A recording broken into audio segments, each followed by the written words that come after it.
ใจคุณน้องkaya mo cho min về đó người ta này phải có người tăng ngานnày giờ có khai hi lại cái nàoเป็นขึ้นตันkhaiก็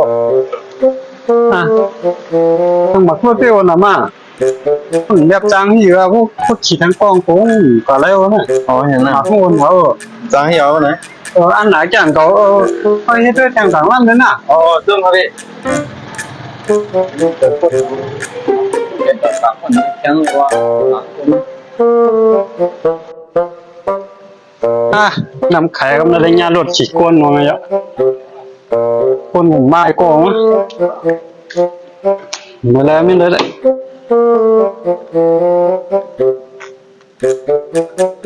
พี่ฮะหือพี่อ่ะมันก็เนี่ยเป็นเหนือเนี่ยมันน้ำมันหมดอ่ะอ๋อยอมมั้งยอมมั้งของมีป่งมั้ยมีพงย้อนหิมกันได้โยขาดทั่วหาแต่ก็หาซื้อน้ำมันมาปั่นอ่ะอ๋อพงเนี่ยมีอยู่cái Việt cóมีอยู่เงินก็มีอยู่cái có bố khiนั่นนะพวกห้ำสัญญาณบ่ดีไอ้ก็น่ะเมื่อกี้ที่ว่าหมังคุณน่ะหมังเก่งๆว่านะแข่งจ้อมคิดดู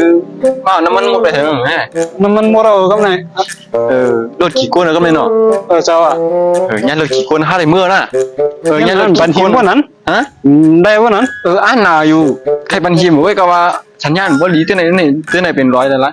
น้ำไข่ว่านั้นห้ามือหน้าบายๆรถขี่ก้นโอเคแล้วน้ำแข็งวันนั้นปวดต่อปวดเตี้ยนว่าไงมา